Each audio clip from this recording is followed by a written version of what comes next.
Sound check 1 2 3. Sound check 1 2 3.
Good afternoon. Today is February 18th, 2025. This is the Waste Management Subcommittee meeting of the City of Hamilton. We're just waiting for a quorum to be present, so we're going to start the meeting when quorum arrives, but are just on pause for right now.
Hello again, and good afternoon for a second time. This is still the Waste Management Subcommittee meeting of the City of Hamilton on February 18th, 2025. Thank you to the Waste Management Subcommittee members who are with us today.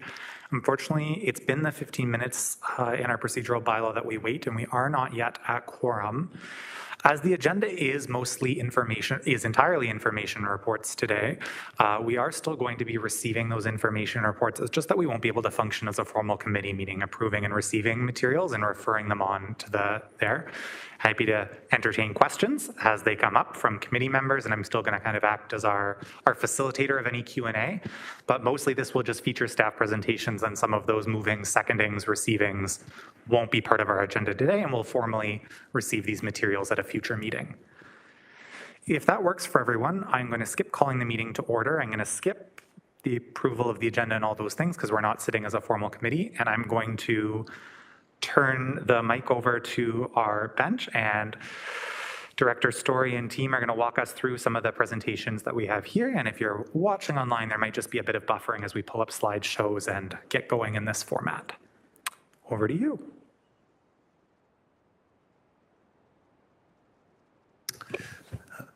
Through the chair, my name is Rob Conley. I'm the manager of recycling and waste disposal. And the first staff update we're doing today is about the Glanbrook landfill site, the stage 3 development. So the update is on November 12th, 2024, we awarded the continuation of the construction to CRL Campbell Construction and Drainage. And what they're doing is they're going to take over what was the construction that was halted by the previous contractor, and they're going to continue to develop the cell so it's able to accept waste. The original contract was awarded, to the previous contractor to begin construction in 2022, and through the termination, that contract ended. So we anticipate the construction of the cells and infrastructure to begin, what's going to begin in January. It might be delayed slightly because of the recent snow events, but in the spring, and then it should be concluded by September of 2025.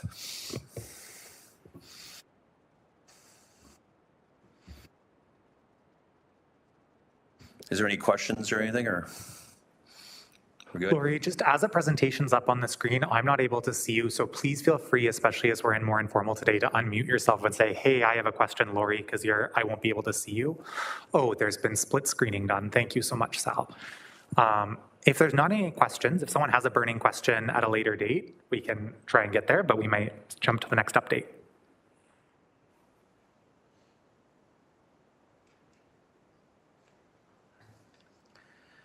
Thank you. I will move on to item 7.2, Blue Box Transition. I'm Ryan Kent, Manager of Waste Policy and Planning.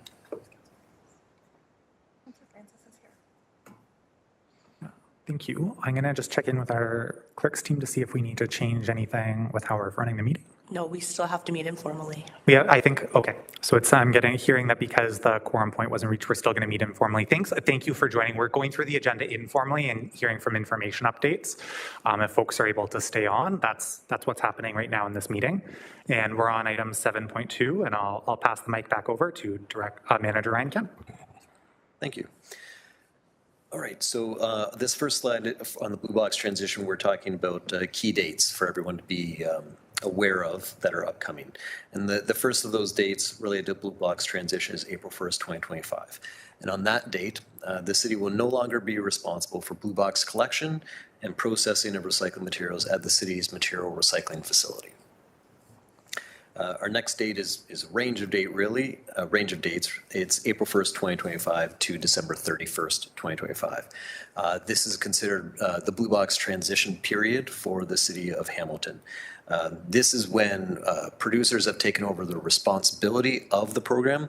However, they are not able to make any significant program changes, such as changes to collection days or what's acceptable in the Blue Box program.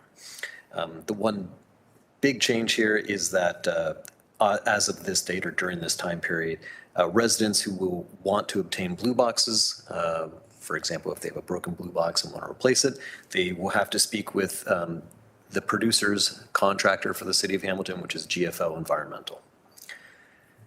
And the third date on the slide here is January 1st, 2026. And this is when we consider this what's called our post-transition date. After the transition period, which is when producers will take over an Ontario-wide Blue Box program, which will mean they will have the ability at that time to change any program information or change any programs, such as the collection day, as well as what's acceptable in the Blue Box. So just an overview of what will change on April 1st, 2025 for residents and for the city of Hamilton. The first bulleted item here is residents and property managers / owners of buildings will need to contact GFL if the recycling is missed, and if they have any other information, such as if they had an OOP sticker on their Blue Box material, and they had questions about that. For Blue Boxes that are broken, I did touch on this on the previous slide, those will have to be replaced by GFL Environmental. Staff are confirming currently what the process for that would be. We thought we knew what the process was, but then they're not sure at this moment. So as soon as staff are aware, we will let residents know what the process will be.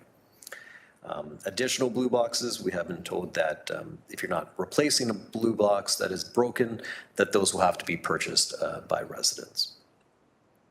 Property managers, owners of buildings will have to contact Circular Materials to get any educational materials such as posters for their buildings. And then the last two have to deal with our depots. So the first is about residents will not be able to drop off bulky rigid plastic at our community recycling centers. That is in relation to it not being an item that is acceptable in the new Blue Box program. And the next one is businesses will not be able to drop off cardboard at our transfer stations. And that is in relation to businesses being what's considered a non-eligible source and therefore not being able to drop off cardboard. This slide is talking about what will stay the same on April 1st. So as I mentioned before, collection days and acceptable Blue Box materials for residents, that will not change on April 1st. As per council decision previously in 2024, businesses and other non-eligible properties will continue to receive Blue Box collection at the curb, those that are currently receiving service through the city. Residents will still be able to drop off Blue Box materials at our community recycling centers. Whatever you can put into the Blue Box at the curb, you can take to a community recycling center. And then the last point is, although GFL Environmental is to provide Blue Boxes to residents as of April 1st, staff will ensure that the city has an inventory of Blue Boxes past this date for residents. So one of our processes right now is that residents might call into the city, get a service request to pick up a Blue Box. It is feasible that someone might do that very late in March. We want to make sure that if they do go to, say, a municipal service center after that date, that we can give them a Blue Box. This slide is talking about some contracts and policy changes that we are either underway or have been completed. The first couple are contract amendments. So we have a waste collection contract at the curb. We are at the very end of amending that contract with GFL Environmental to remove any of the Blue Box materials collected at the curb. We have a contract with Waste Connections of Canada at our CRCs and our transfer stations. We're amending that contract. GFL also runs our material recycling facility, and that contract will be terminated. An upcoming report to Public Works Committee on March 17th we'll be dealing with the waste bylaw. Obviously, we have to amend the bylaw in relation to any of the changes related to the Blue Box transition. And then, so you will be seeing that shortly. And then our waste design requirements, we will update that later this year in relation to Blue Box and how we need to deal with Blue Boxes and new developments. Just a review of some communication actions. You would have seen on February 5th, there was a communication update that staff provided to council, which provided some great information. After that, on February 10th, our education campaign went live. So we are out there now letting residents know about the changes that are coming. And we do plan early March to have another communication update, hopefully with some updates on, for example, the process for blue boxes, replacement blue boxes, as well as a counselor toolkit, which will provide counselors with graphics to provide on social media to share with their constituents. I'm not going to go through all the items on the table on this slide and the next, but this is basically, I did mention that on February 10th, our education campaign went live. These are a few of the items that we are implementing as part of that education campaign. So you can see that it's pretty, there's a lot of different pieces that we're using to educate residents to make sure that they are aware, including the website, mobile signs, and other sources.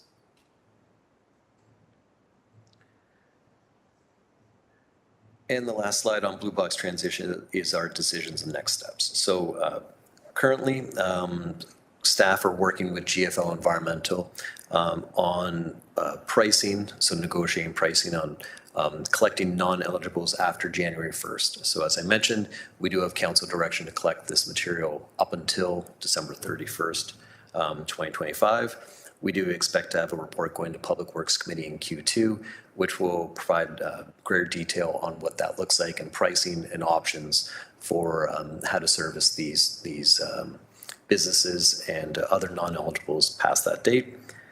And then a decision on collecting recyclables at community recycling centers after December 31st, 2025. We also expect to have a report on that in Q2 of 2025. And with that being said, I will pause to see if we have any questions on Blue Box transition.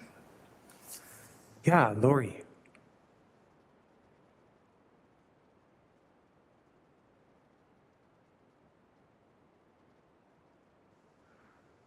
It just looks like you're muted right now, Lori, but I can see you're trying to signal.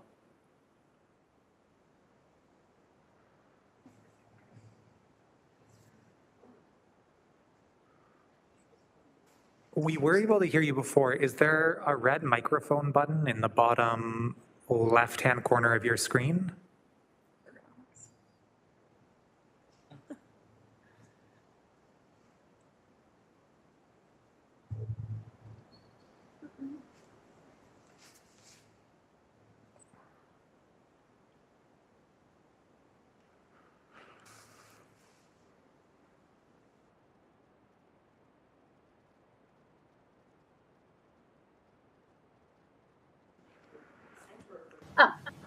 Now? Oh, there we are. Thanks, Lori. Okay, good. So I have questions. How easy is it going to be to contact GFL once they're responsible for handing out blue boxes? Because I've had trouble contacting them regarding special events. So I don't know. And I don't know if that was because they're scared to answer questions because of the odor issues up in the landfill, Stony Creek. Yeah. So I don't know how formal we have to be right now, but through the chair. So the new waste guide and all the information that we're providing to residents does have a toll-free number for GFL that you can call directly, that will deal specifically with Hamilton customer service issues related to the blue box.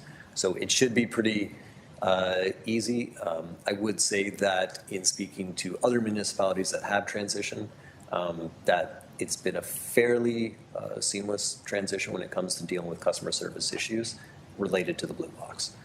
I can't speak to these other issues with GFL that you've mentioned that you've had issues with, but so far with blue box, what we've heard is that it's been a pretty seamless transition. Okay, so, and it's Waste Connections that runs the CRCs, is that correct? Waste Connections currently has the contract to operate the community recycling centers and the transfer stations, correct?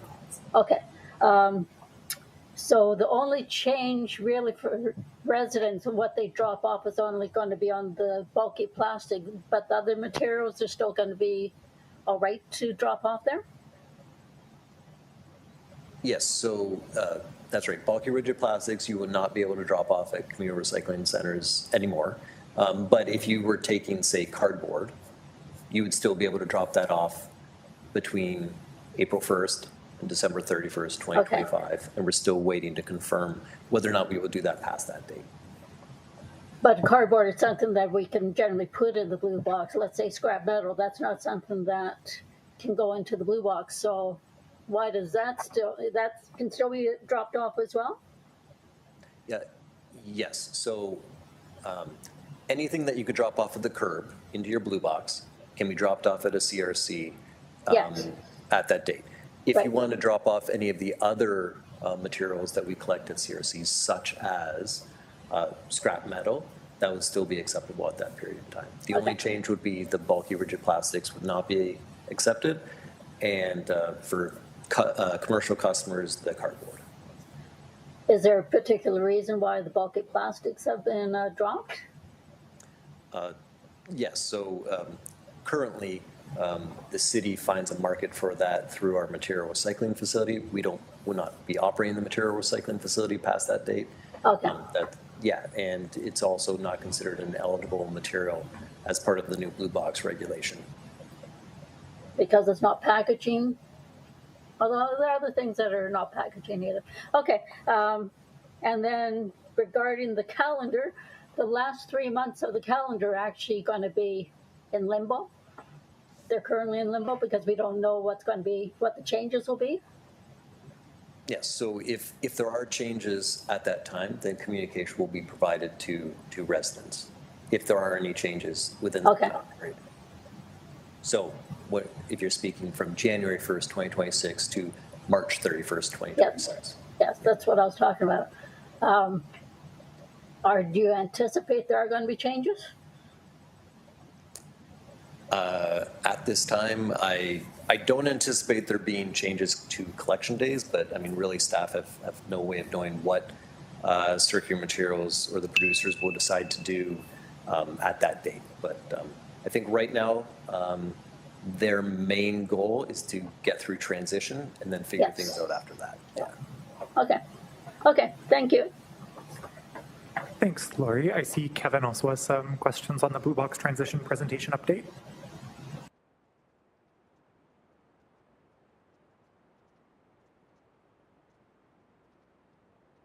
And then Kevin, similarly, you're also just muted right now if you're able to navigate to that unmute button near the bottom of your screen.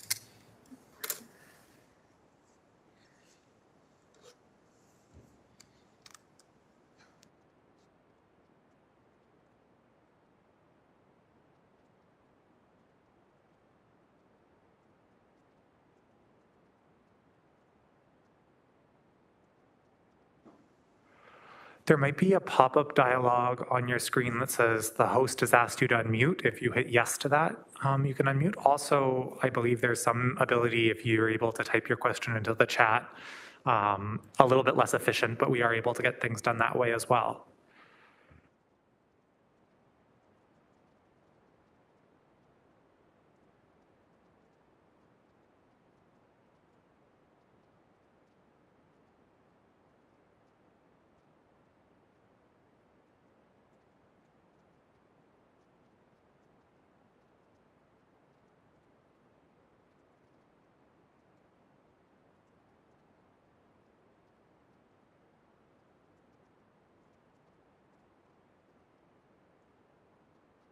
How is electronics, I'm just going to repeat it into the mic, how is electronics collection going to take place in the Blue Box transition? Okay, so through the chair, the continuation of electronics at the CRCs, I'm guessing is what his question is, which there shouldn't be any impact to that during the transition. we should still, electronics will still be collected at our CRCs, the community recycling centers.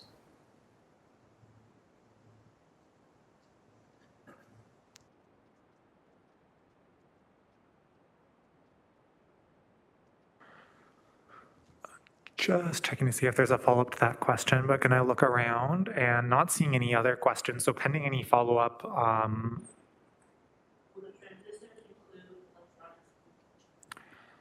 do we know what the future of electronics recycling may look like? Has that been captured in provincial legislation? Are there any transitions on the horizon? Yeah, so electronics, there is a producer responsibility. Electronics are covered as a producer responsibility item. And so they're already part of that model, as similar as tires are, for example, or hazardous waste. So they are considered one of those items that our producers have a program in place. They've had it in place since prior to the Blue Box transition. Municipalities, obviously, we always try and get more products to be included in it, and we will continue lobbying for it. But yeah, currently there is a program in place, and hopefully we can make it even more efficient to residents, and we'll continue to do that. I noticed that batteries are being collected in stores now. Many of the collection bins are not used, which is being used.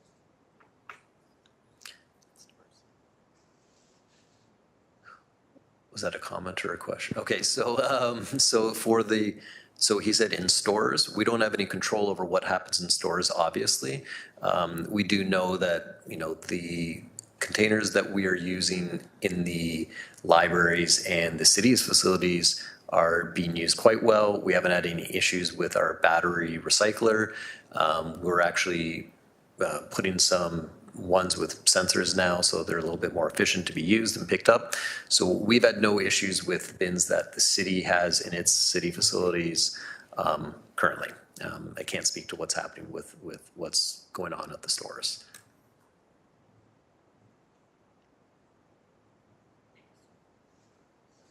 Thanks, Kevin. And sorry we weren't able to figure out the tech side for you there. With no other questions on this report, I think that leads nicely into where are we going next with our solid waste management master plan update.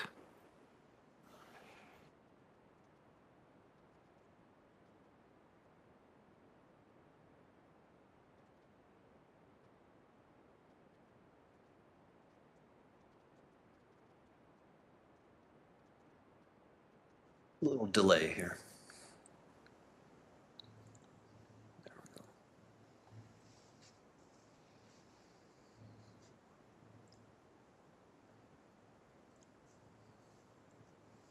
Okay.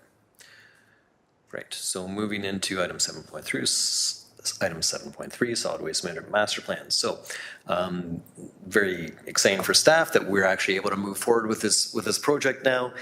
We have a consultant in place, GHG, and they've commenced with the project. We are happy that our cost was a little under budget. Our project kickoff meeting was held on January 21st, 2025, so just a little less than a month ago. And we have confirmed the project schedule and the project teams. And I'm just going to walk through with this group very high level what the schedule will be throughout the rest of the year for this very important project. The phase one of this project is really where are we now, an investigation. So we anticipate this piece being completed by the end of May.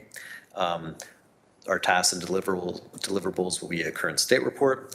We'll look at our data management key performance indicators, basically to look at what staff thinks are good metrics to measure it.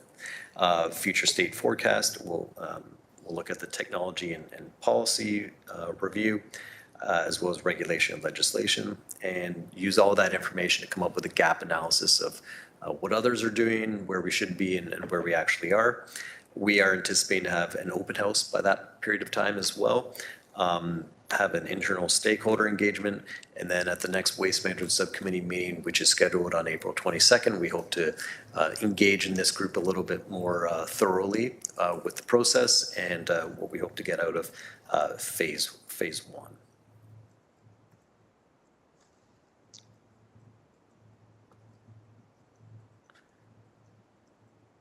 Sorry, a little delay there.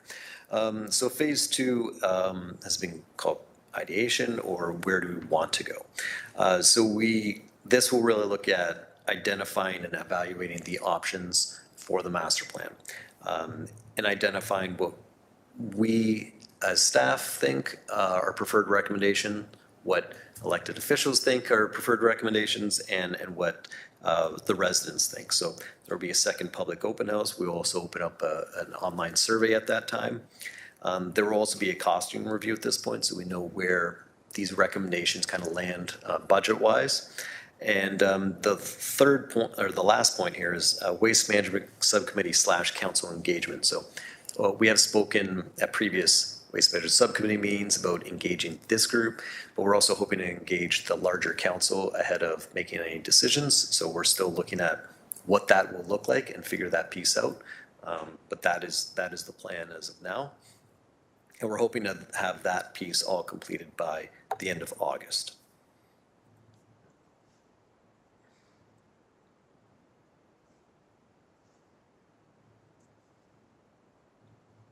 Okay.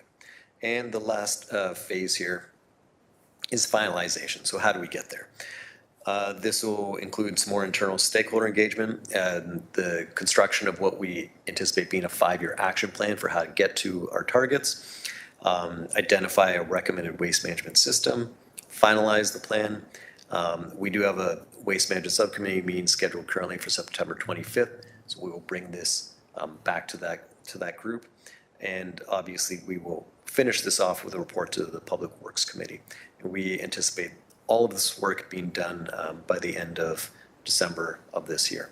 I believe I've mentioned this previously, but it's a rather aggressive schedule. We're moving quite quickly. However, I think that it's important to note that staff have done a lot of preparation prior to this work to make it a little bit of a more seamless process with the consultants. So we are already moving along quite quickly. And I will pause there to see if there are any questions on solid waste management master plan. While maybe folks are thinking if they have questions, I'll just pass on a quick kudo. This has been one of the items I've been really, really excited about, and seeing just the amount of public engagement built into the, as was shared, very aggressive timeline over the next 3 quarters. Really, really excited to see that public engagement is a priority while still moving quickly to get us to a place where we have a plan. So thank you for that. Are there any questions about this update, kind of telling us where those check-in points are going to be over some of our next meetings and what we're going to have at those meetings to discuss? No, just enthusiasm for those updates. So thank you. And I think on next is the multi-residential garbage cart pilot update.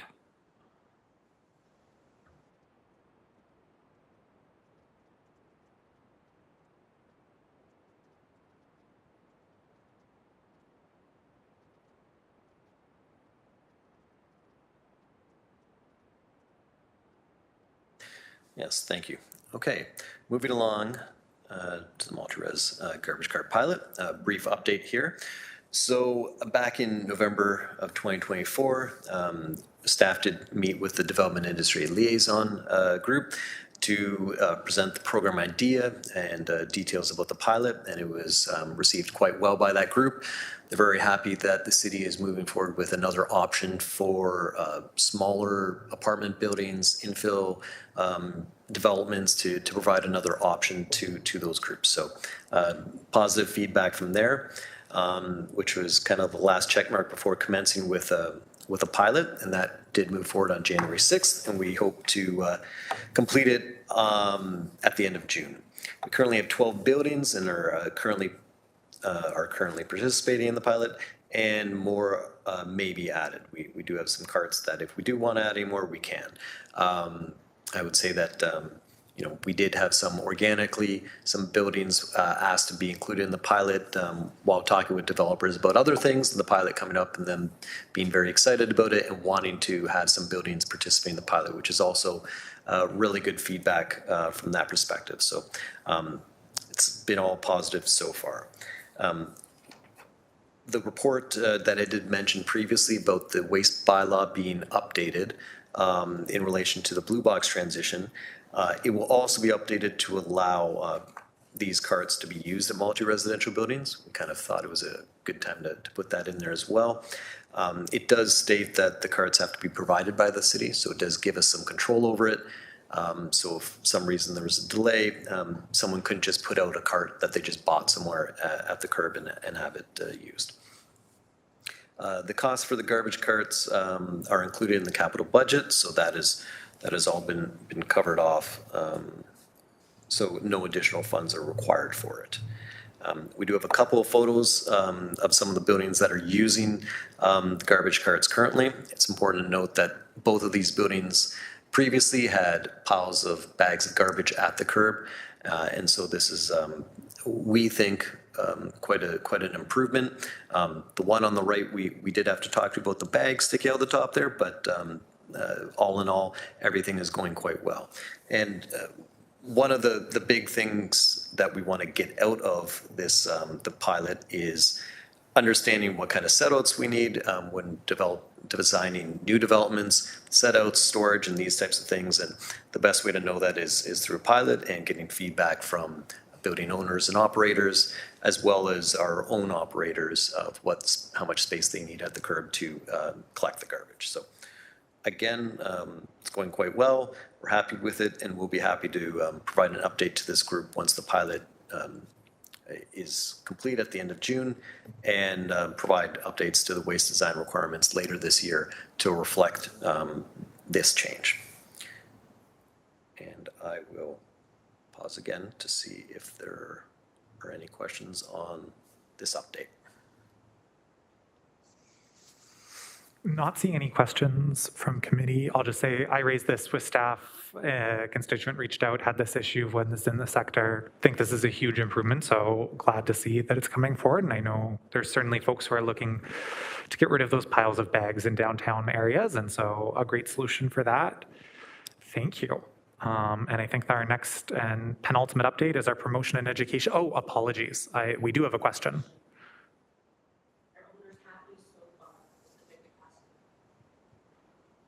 What's been the initial feedback? Are owners happy? Is the bin capacity high enough?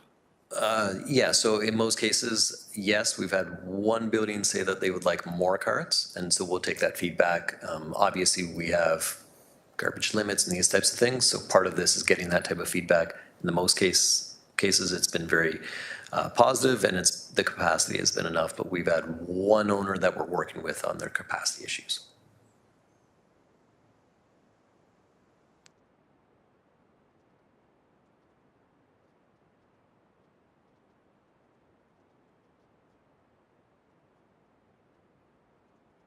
Thank you, everyone. That brings us to our promotion and education update.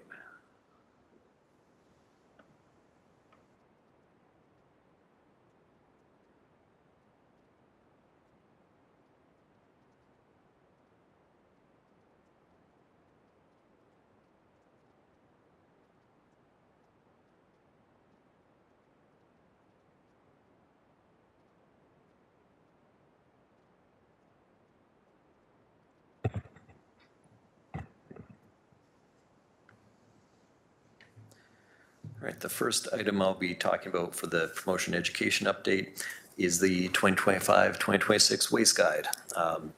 So obviously this is a big piece of outreach that Waste Management gives out to residents every year. This particular guide will be received by residents as well as their new tags, garbage tags, by March 10th. They should be receiving them. Residents can request additional green tags. Those are tags that they're using currently until March 14th, and can use those green tags until the end of March.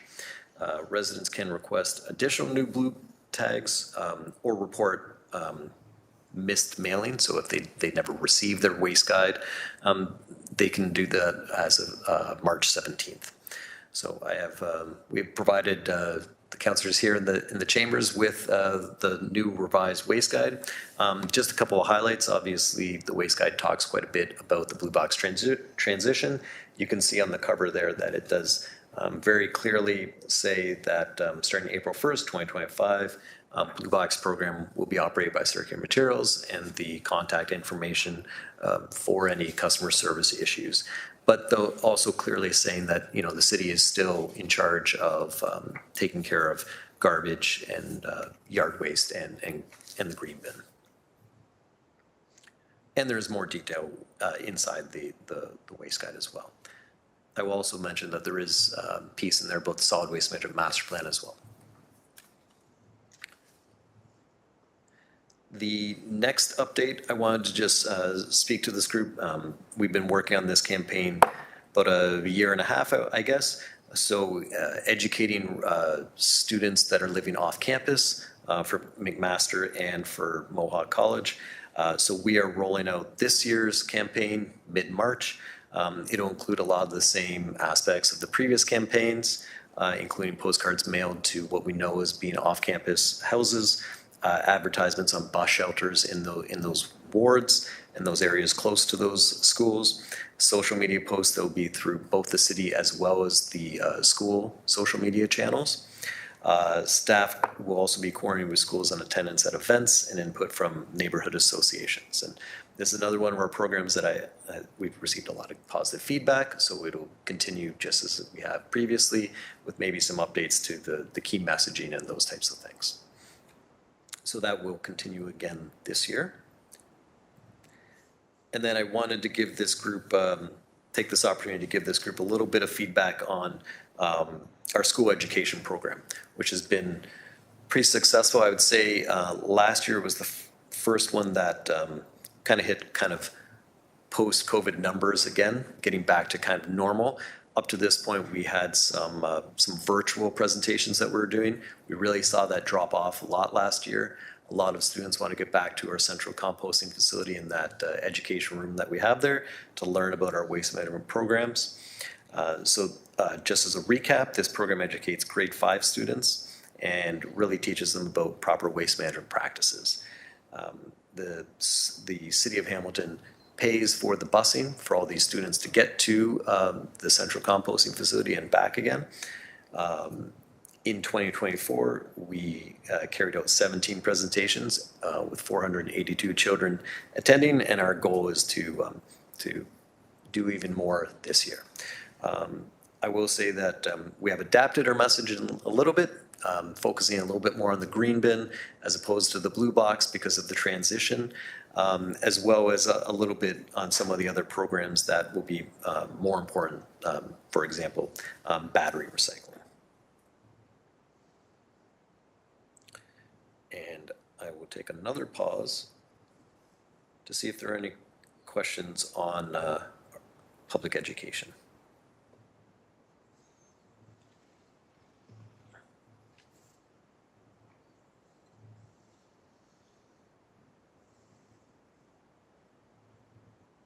It doesn't appear that there are at this time. Appreciate that update, and I think city facilities is our next one. If someone has a burning question, as always, you can email staff, or at the end of this one can kind of get, oh, you missed me. But I think city facilities update is the next one.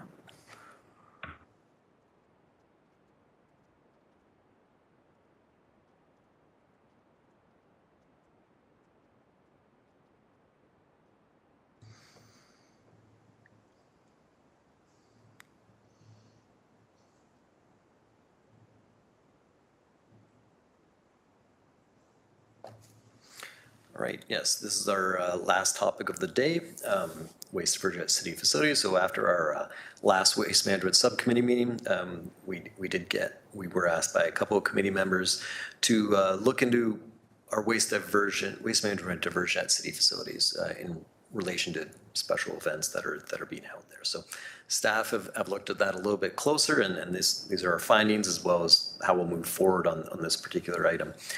So we do know that all facilities that host events have garbage and recycling services. We have confirmed that in all of the facilities, but that the green bin service is a little inconsistent across the facilities. So staff are looking into how we can make that more consistent. The cleaning staff that are contracted in each of those facilities, they are responsible for the waste sorting and the disposal in each of these facilities. the special events advisory team that do coordinate the events at our city facilities, they do not currently have a requirement to sort waste for the event organizer to sort waste when they host an event. There is an action item under the 2020 Solid Waste Management Master Plan that does speak to green procurement. It was a little bit more broad in that it spoke to including developing scoring for proposals that met environmental standards. So not in service contracts as much more as kind of material items. So for example, recycled content in a cart that we were going to be purchasing as opposed to service.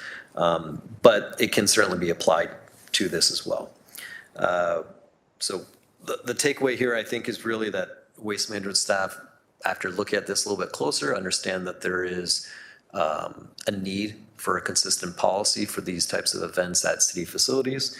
We'll have to work with the other divisions that oversee the operations in these buildings to work on maybe contract changes to cleaning staff, as well as making sure that there's consistent services provided in each of these facilities so that we can ensure that waste diversion happens the way it should be in our city facilities, as we expect our residents to do at home. So, and we'll certainly be working on that and bring something back to this committee when we have a better understanding of, or when we have put together a consistent policy on that.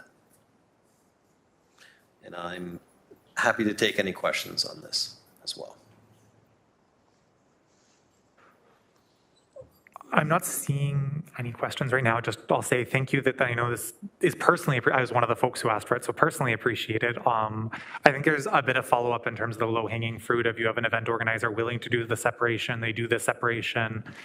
How do they dialogue with the contractor or know that they're responsible for doing it themselves if we have an event host that wants to go in above and beyond?